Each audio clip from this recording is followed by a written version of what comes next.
الحمد لله وكفى والصلاة والسلام على خاتم الرسل وسيد الأنبياء وعلى آله وأصحابه الأتقياء. أما بعد فأعوذ بالله من الشيطان الرجيم. بسم الله الرحمن الرحيم. وأقيموا الصلاة وآتوا الزكاة واركعوا مع الراكعين. أتأمرون الناس بالبر وتنسون أنفسكم وأنتم تتلون الكتاب أفلا تعقلون.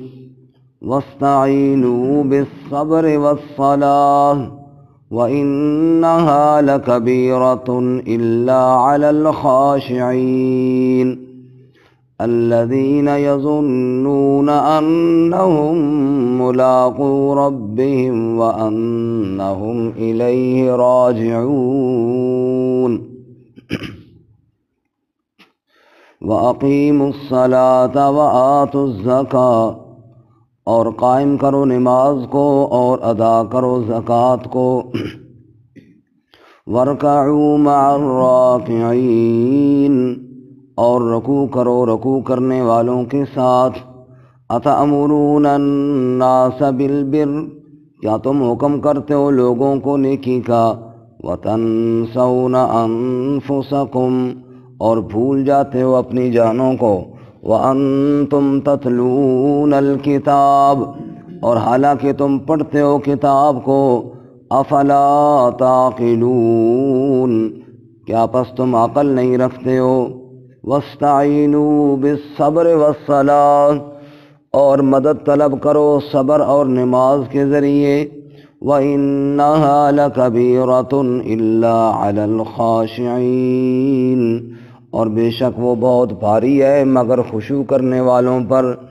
الَّذِينَ يَظُنُّونَ أَنَّهُمْ مُلَاقُو رَبِّهِمْ، وہ لوگ جو گمان کرتے ہیں کہ بے شک وہ ملاقات کرنے والے ہیں اپنے رب سے. وَأَنَّهُمْ إِلَيْهِ رَاجِعُونَ، اور بے شک وہ اسی کی طرف لوٹ کر جانے والے ہیں. سبحان ربک رب العزة عما يصفون وسلام على المرسلين والحمد لله رب العالمين. اللهم صل على محمد وعلى آل محمد كما صليت على إبراهيم وعلى آل إبراهيم إنك حميد مجيد.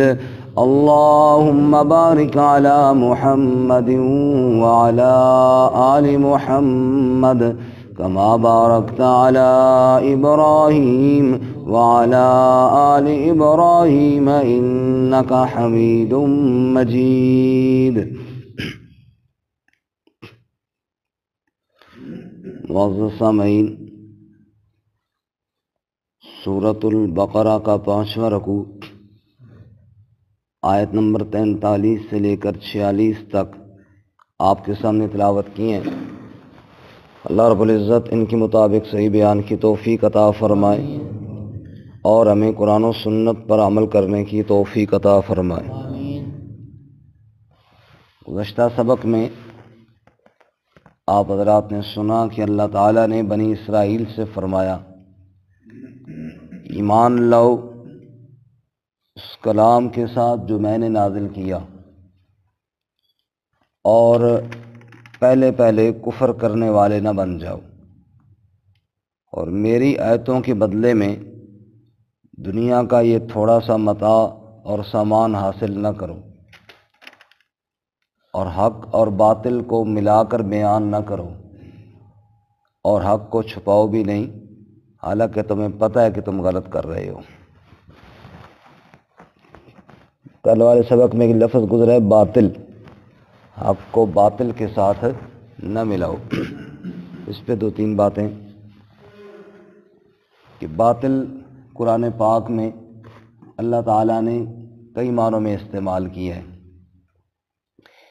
ایک معنی تو حرام مال کو بھی باطل کہتے ہیں، جیسا کہ قرآن پاک میں لا تأکلوا اموالکم بینکم بالباطل، کہ آپس میں مال جو ہے باطل طریقے سے نہ کھاؤ۔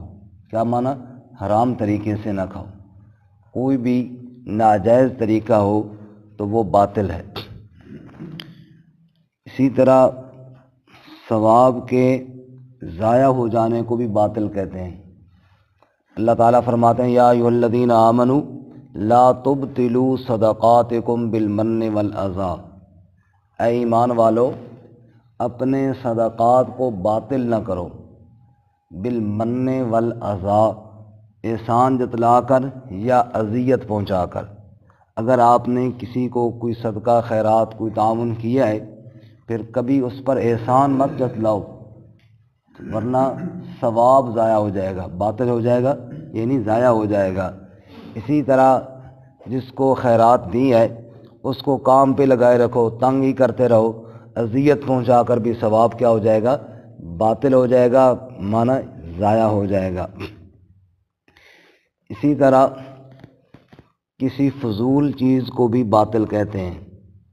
اللہ فرماتے ہیں قرآن پاک میں میرے بندے وہ ہیں یذکرون اللہ قیاما وقعودا وعلی جنوبہم، کھڑے بھی بیٹھے بھی لیٹے بھی ہر حال میں اللہ کا ذکر کرتے ہیں، اور پھر کہتے ہیں ربنا ما خلقت ھذا باطلا ویتفکرون فی خلق السماوات والارض، آسمانوں اور زمین کی تخلیق میں غور کرتے ہیں، اور پھر کہتے ہیں ربنا ما خلقت ھذا باطلا، اے اللہ تو نے یہ ساری کائنات کو باطل نہیں بنایا، باطل معنی فضول، یا اللہ اس میں سے کوئی چیز بھی تو نے فضول اور نکمی نہیں بنائی، یا اللہ تو نے جو بنایا ہے درست بنایا ہے۔ علامہ اقبال مرحوم نے کہا نا، نہیں ہے چیز نکمی کوئی زمانے میں، کوئی برا نہیں قدرت کے کارخانے میں، اللہ نے جو چیز بنائی ہے ان میں کوئی فضول اور نکمی چیز اللہ تعالیٰ نے نہیں بنائی۔ باطل کا ایک معنی بے اثر کر دینا، کسی چیز کا اثر ختم ہو جانا۔ موسیٰ علیہ السلام نے جادوگروں سے کہا ما جئتم بہ السحر ان اللہ سیبطل، یہ جو تم جادو لے کر آئے ہو اللہ اس کو عن قریب باطل کر دے گا، اس کا اثر اللہ کیا کر دے گا؟ ختم فرما دے گا۔ تو باطل کا معنی کیا ہو گیا وہاں پہ؟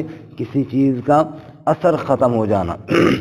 اللہ کے علاوہ جن کی عبادت کی جائے، جن کو حاجت روا مشکل کشا سمجھا جائے، نفع نقصان کا مالک سمجھا جائے، تو یہ عقیدہ بھی باطل ہے، اور جس کو سمجھا گیا ہے وہ معبود بھی کیا ہے؟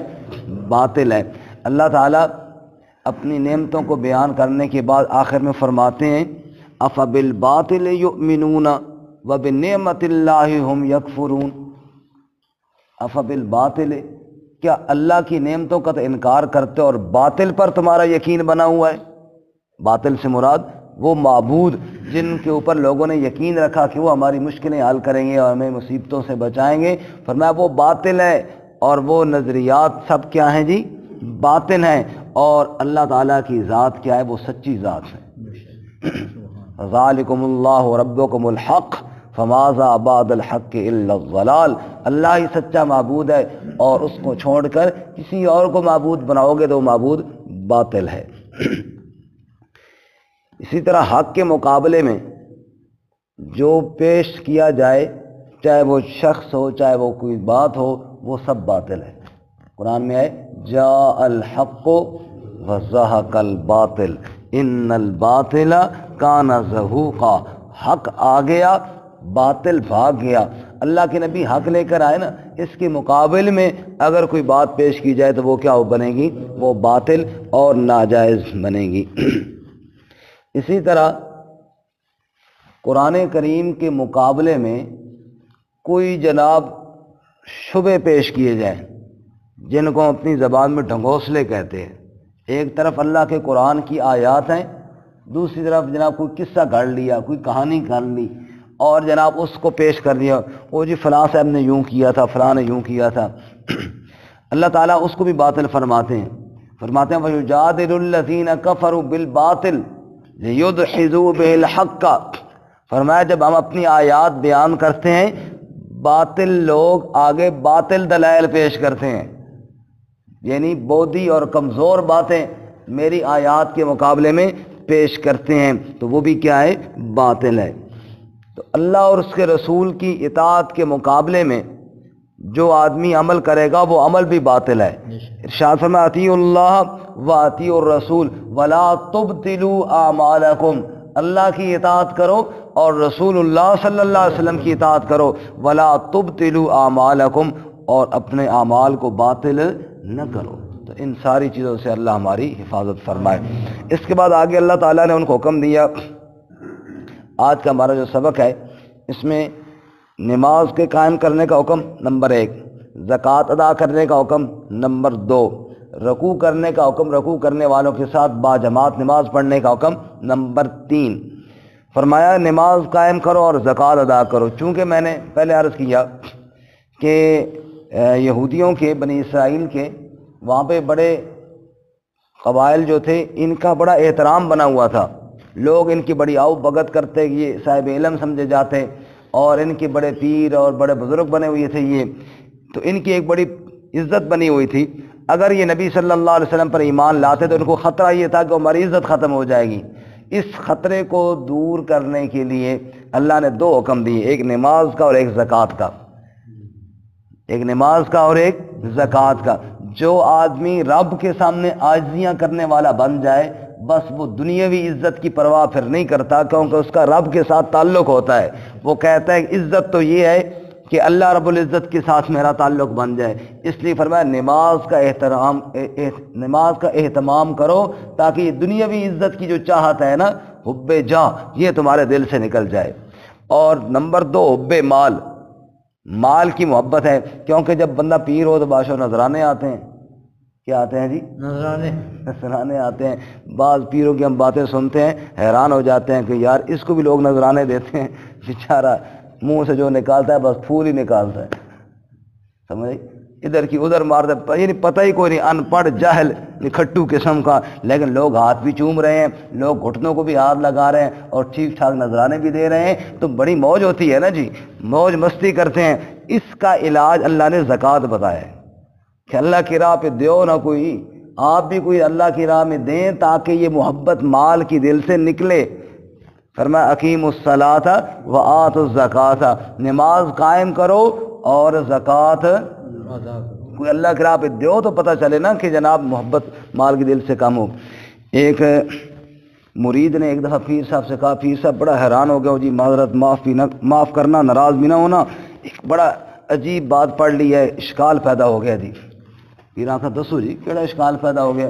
ان کا اشکال یہ پیدا ہو گیا کہ میں نے پڑھ لیا حدیث میں کہ ید العلیٰ خیر من الید السفلیٰ، اوپر والا ہاتھ نیچے والے ہاتھ سے بہتر ہوتا ہے۔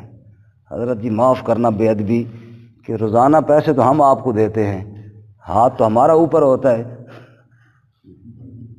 آپ کا ہاتھ کیا ہوتا ہے؟ یہ بڑا اشکال پیدا ہو گیا حضرت جی کہ نعوذ باللہ کہیں ہاتھ ساڑھا بہتر نہ ہو گیا ہوگا۔ پھر آکھا پتر پریشان نہیں ہونا، اگلی دفعہ جب تم پیسے لے کے آسو نا تو اسے ہاتھ اوپر نہیں کرنا، تو اس طرح پیش کرنا، اسی اتو آ کے پکڑ لے سو، ہم اوپر سے، مسئلہ ہی کوئی نہیں ہے، یہ ٹینشن کی کیا بات بیٹا، بس پیسے لے آؤ، سمجھ آئی، اور بس یوں کر کے پیش کر دیا، اگر ہم اوپر سے پکڑ گئے ہاتھ ہمارا ہی پھر بھی اوپر ہوگا۔ پیروں کی تو بڑی موج ہوتی ہے جناب، ہر قسم کی طرف سے نذرانے آ رہے ہوتے ہیں۔ بیچارہ غریب آدمی زمیندار جس نے گندم کی بڑی محنت کی، کاشت کی، پھر اس کی گوڈی کرتا رہا، پھر سپرے کرتا رہا، بڑے کام کیے، پانی لگایا، آج گندم تیار ہوئی، کہنے لگا بیٹوں سے کہ اپنی گھر والی گندم تم لے جاؤ، میں پہلے جانا دربار تھے، میں حضرت پیر صاحب دیا حصہ انہوں نے جا کے پہنچانا، عشر کی پرواہ نہیں جو اللہ نے لازم کیا ہے اس کی پرواہ نہیں ہے، وہاں حصہ پہنچانا ہے۔ اور بیچارے نے دیہاتوں میں اپنی گدی رکھی ہوئی ہے، گدی کے اوپر اس نے بوری گندم کی لا دی ہے، تھوڑے بہت پیسے جو بچے ہیں وہ بھی ساتھ لے کر جا رہا ہے کہ یہ بھی ہدیہ پیش کروں گا۔ وہاں گیا اور جناب گندم کی بوری بھی پیش کی، جو بیچارے کے پاس تھوڑے پیسے تھے وہ بھی پیش کیے، اور پھر باہر جو قوال بیٹھا تھا نا وہاں دربار پہ، وہ پڑھ رہا تھا قوالی، یہ بھی جھومنا شروع ہو گیا، خواجہ نہ دیں گے تو پھر کون دے گا، ہمیں جو ملا ہے یہیں سے ملا ہے۔ وہ بے وقوف آدمی، تجھے کیا ملا ہے؟ گندم گھر سے اٹھا کے یہاں دے کے جا رہا ہے، پیسے جیب میں ڈالے تھے وہ بھی اس نے لے لیے، تجھے یہاں سے ملا کیا ہے؟ لیکن کہتا ہے ہمیں جو ملا ہے یہیں سے ملا ہے۔ تو وہاں سے ملتا شلتا کچھ نہیں ہے، وہاں دینا ہی پڑتا ہے۔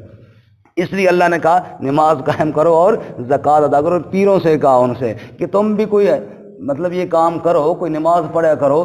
اکثر پیر جو ہوتے ہیں نا، اکثر سے مراد یہ بے دین، ورنہ نیک لوگ تو ہیں، وہ نماز بھی نہیں پڑھتے، زکوٰۃ یا اللہ کے نام پہ دینے کا تو کبھی انہوں نے سوچا ہی نہیں ہے نا، بھول کر بھی۔ نماز سے جو غافل ہو، جو اللہ تعالیٰ کی یاد سے غافل ہو، وہ کبھی سچا پیر نہیں ہو سکتا۔ نماز کے پیر صاحب کتنے پڑھنے، وہ جی مدینے پڑھا میں نے، نماز کتنے پڑھ دینے، روٹی اتنے کھانے نے، بس تو مدینے نے کھجورا بھی تو چار کھائی ہو نا، وہاں سے جب مدینے گئے ہو تو دو چار مدینے کے کھجورے بھی کھا کے آ جاؤ، ہماری جان تو چھوڑو، لیکن نہیں، کھانا ادھر سے کھانا ہے، نماز وہاں جا کر مدینے پڑھنی ہے۔ اللہ نے کہا اقیموا الصلاۃ وآتوا الزکوٰۃ، نماز اور زکوٰۃ کا اہتمام کرو، حب جا بھی ختم ہو، حب مال بھی ختم ہو، وارکعوا مع الراکعین، اور رکوع کرو رکوع کرنے والوں کے ساتھ، با جماعت نماز پڑھو۔ بعض مفسرین نے یہاں پر یہ فرمایا صلوا مع الذین فی صلاتہم الرکوع، ان لوگوں کے ساتھ نماز پڑھو جن کی نماز میں رکوع ہے۔ کہتے یہودی بھی کچھ نماز تو پڑھتے تھے، لیکن یہ جو مسلمانوں والی نماز ہے جس میں رکوع بھی ہے یہ نہیں پڑھتے تھے۔ اللہ نے خاص انعام اس امت پر رکوع والا بھی کیا، فرمایا تم بھی ان کے ساتھ نماز پڑھو جو اللہ تعالیٰ نے رکوع والی نماز فرض کی ہے۔ اتأمرون الناس بالبر، اچھا اب یہ جو ان کے وڈیرے تھے نا مولوی، یہ لوگوں کو تو کہتے تھے تورات پہ عمل کرو، تورات پہ عمل کرو۔ ارے تورات پہ عمل کرنا ہے تو تورات پہ تو آخری نبی کی صفتیں بھی لکھی ہیں نا، تورات پہ عمل کرنا ہے تو نبی پاک کو بھی تو مانو، پھر یہ ہوا نا تورات پہ عمل۔ لوگوں کو کہتے ہو کہ جناب عمل کرو اور خود عمل، اتأمرون الناس بالبر، لوگوں کو حکم کرتے ہو نیکی کا، وتنسون انفسکم، اور بھول جاتے ہو اپنی جان کو، بھول جاتے ہو اپنی جان کو۔ مولوی صاحب بیان کیا جمعے تھے بھئی 11ویں دینی بڑا ثواب ہے، 11ویں دینی کے ثواب ہے، وہ گھر والی کدھر سن لیا، اس آقا بھئی آج اسی بھی 11ویں دیں گے۔ مولوی صاحب گھر گئے، جناب اگے دیسی مرغے دی خوشبو آ رہی، بڑے خوش ہوئے کہ تقریر جڑے اثر کر گئی ہے۔ اس آقا یہ کتھوں آیا ہے؟ اس آقا کتھوں نہیں آیا، اپنا گھر والا جڑا مرغا نہیں سی وہ ذبح کرایا۔ اس آقا تیرا بیڑا غرق، ایک ہی کیتے اس آقا تسا جی فضائل سنا رہے ہو کہ بڑے فضائل ہیں، وہ بے وقوف ہو تو لوگاں واسطے ہے نا۔ اتأمرون الناس بالبر وتنسون انفسکم، کبھی مولوی صاحب کہیں نا تو اتنا بھی کہا کرو نا استاد جی، کدے آپ بھی تو کرو نا، پتہ چلے ذرا نیکی دا کام ہے تو تسی کیوں نہیں کر دے ہو، نیکی کا کام ہے۔ وہ میرے والد صاحب کو یہاں ہی جنازہ ہوا نا قاضی صاحب کے، تو مجھے کئی لوگوں نے کہا کہ جنازے کے بعد آپ نے دعا نہیں کرائی۔ میں کہا سمجھ جاؤ نا، پھر اگر دعا جنازے کے بعد سنت ہوگا تو اپنے پیوا سے نہ کراؤں میں سمجھ آئی، اپنے والد صاحب سے بڑھ کے تو اور کوئی نہیں ہے نا، وہاں نہیں کی ہے تو معلوم ہوا یہ سمجھ جائیں کہ وہاں میرا بس چلتا ہے کہ یہ سنت کے مطابق نہیں ہے۔ تو کام بندہ وہ کرے جو گھر میں بندے کی پہچان ہوتی ہے کہ یہاں پہ بندے نے کون سا کام کیا ہے، تو کون سا اصل کام وہی ہوتا ہے جو بندہ اپنے گھر میں کرے۔ تو اتأمرون الناس بالبر وتنسون انفسکم، کیا حکم کرتے ہو تم لوگوں کو نیکی کا اور بھول جاتے ہو اپنی جان کو، وانتم تتلون الکتاب، حالانکہ تم کتاب بھی پڑھتے ہو، تم تورات بھی پڑھتے ہو، افلا تعقلون، عقل نہیں رکھتے ہو؟ اگر نیکی کا کام ہے تو خود کیوں نہیں عمل کرتے ہو، خود بھی اس پہ عمل کرو، اللہ عمل کی توفیق عطا فرمائے۔ اور آخری حکم جی جو اس مقام پر دیا گیا وہ آخری، واستعینوا بالصبر والصلاۃ، اور اللہ سے مدد مانگو صبر اور نماز کے ذریعے۔ صبر جو ہے نا یہ بہت بڑا زیور ہے، صبر اللہ ہمیں نصیب فرمائے۔ صبر کے بڑے فائدے قرآن نے بیان کیے ہیں جی۔ صبر کے ساتھ اللہ کی معیت حاصل ہوتی ہے۔ کیا اللہ نے فرمایا قرآن پاک میں کہ ان اللہ مع الصابرین، اللہ صبر کرنے والوں کے ساتھ ہے۔ صبر کے ساتھ اللہ کی محبت نصیب ہوتی ہے، واللہ یحب الصابرین، اللہ صبر کرنے والوں سے محبت فرماتے ہیں۔ صبر بہت بہتر عمل ہے۔ اللہ فرماتے ہیں وَلَئِن صَبَرْتُمْ فَهُوَ خَيْرٌ لِلصَّابِرِينَ، اگر صبر کرو گے تو صبر کرنے والوں کے لیے بہت بہتر ہوگا۔ صبر کے بارے میں اللہ تعالیٰ قرآن پاک میں فرماتے ہیں یہ بڑے ہمت والے کاموں میں سے ہے۔ بڑے ہمت فرمایا کہ وَلَمَنْ صَبَرَ وَغَفَرَ إِنَّ ذَلِكَ لَمِنْ عَزْمِ الْأُمُورِ، جس نے صبر کیا اور درگزر سے کام لیا، ان ذالک لمن عزم الامور، یہ بڑے ہمت والے کاموں میں سے ہے۔ صبر والوں کو جو اللہ نے اجر دینا ہے وہ بغیر حساب کے دینا ہے۔ قرآن میں اللہ فرماتے ہیں انما یوفی الصابرون اجرہم بغیر حساب، اللہ صبر کرنے والوں کو بغیر حساب کے اجر عطا فرمائیں گے۔ صبر والوں کے لیے جنت کی بشارت ہے، وبشر الصابرین، وبشر الصابرین، صبر کرنے والوں کو بشارت دے دیجئے۔ اور صبر کے ساتھ اللہ تعالیٰ کا وعدہ ہے بلا ان تصبروا وتتقوا ویأتوکم من فورہم ھذا یمددکم ربکم بخمسۃ آلاف من الملائکہ، اللہ نے کہا تھا فرشتوں اصحاب رسول سے تم صبر کا دامن نہ چھوڑنا میدان جہاد میں۔ بدر کے موقع پر اگر وہ کافر 5000 آئے تو ہم 5000 فرشتے بھیج دیں گے، لیکن صبر کا دامن تم نے نہیں چھوڑنا۔ صبر کا دامن بندہ نہ چھوڑے، اللہ بڑے عزت عطا فرماتے ہیں۔